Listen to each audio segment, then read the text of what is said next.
Olá, minha gente, para alegria nossa, estamos novamente com vocês e como acontece todas as semanas, com a participação especial do nosso deputado Gerson Berger e do nosso querido jornalista Pedro do Couto.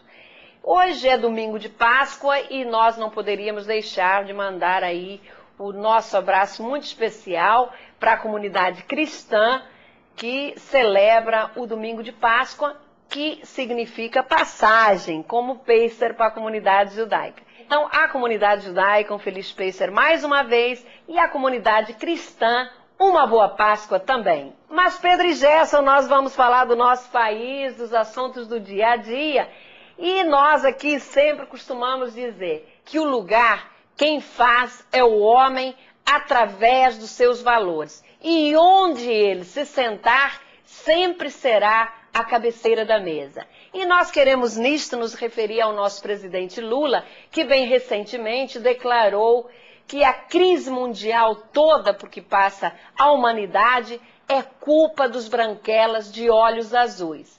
Mas na primeira oportunidade que ele teve, ao participar do G20, lá estava ele, ao lado dos branquelas, querendo ser fotografado, querendo aparecer.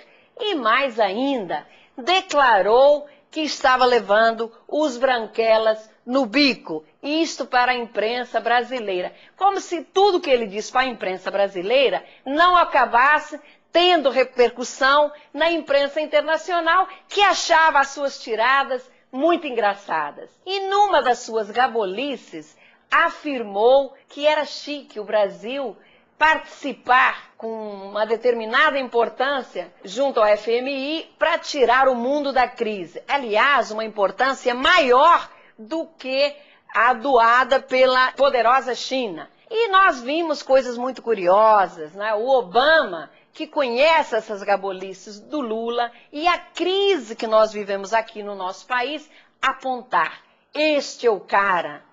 Pedro e Gerson, vocês acham que esta declaração do Obama para o Lula foi para valer ou ele simplesmente estava ridicularizando o nosso mandatário?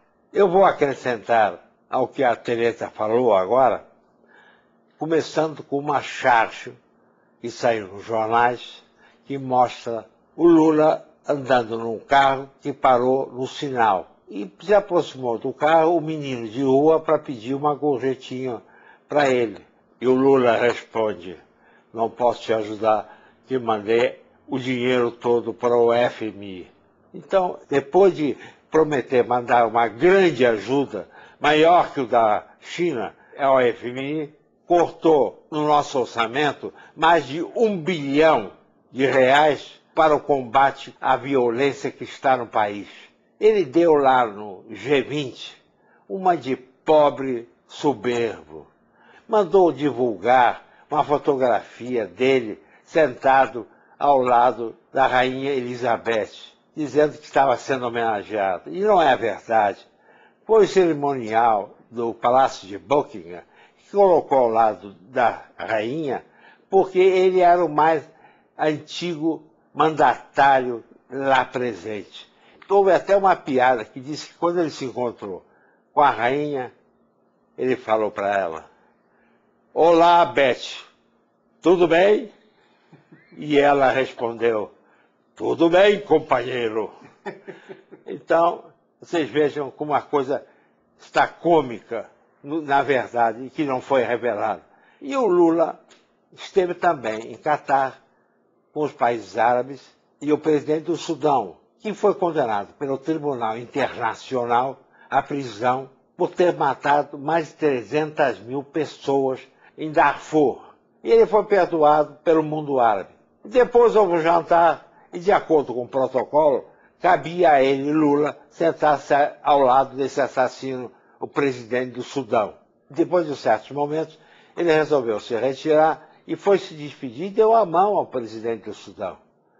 Os entendidos ficaram naquela dúvida: será que o Lula teve um distúrbio intestinal e teve que sair da reunião?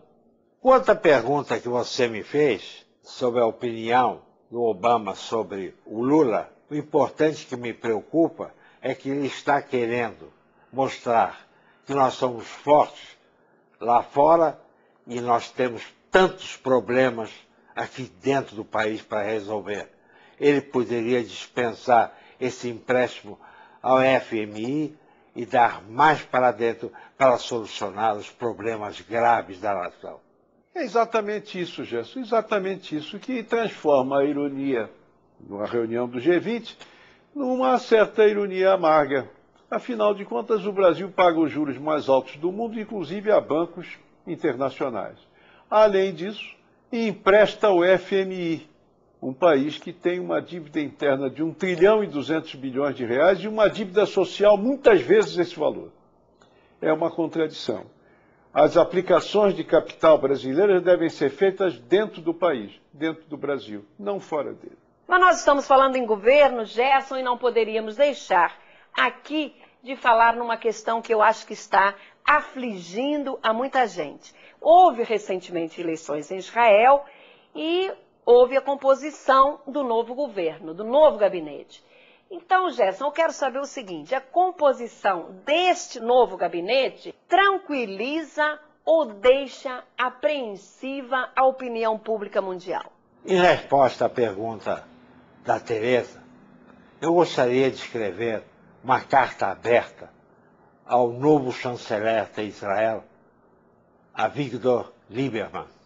Não gostei quando ele tomou posse, atacando os povos árabes, dando a impressão de que ele não queria nenhum acordo, criticando todos os países árabes, sem esperar antes a opinião dos povos árabes sobre o novo gabinete de Israel. Um diplomata tem que aprender a esperar o comportamento daqueles agressores. Porque pela forma que ele fez, deu a impressão de que os árabes são vítimas e que Israel é o algoz. Não é assim que se deve agir. Tem que se esperar e procurar sempre demonstrar que se quer fazer um acordo. Tem que aprender com o falecido Isaac Rabin, que dizia: tem que haver muito diálogo entre contendores, saber ceder muitas vezes, mesmo com sacrifício.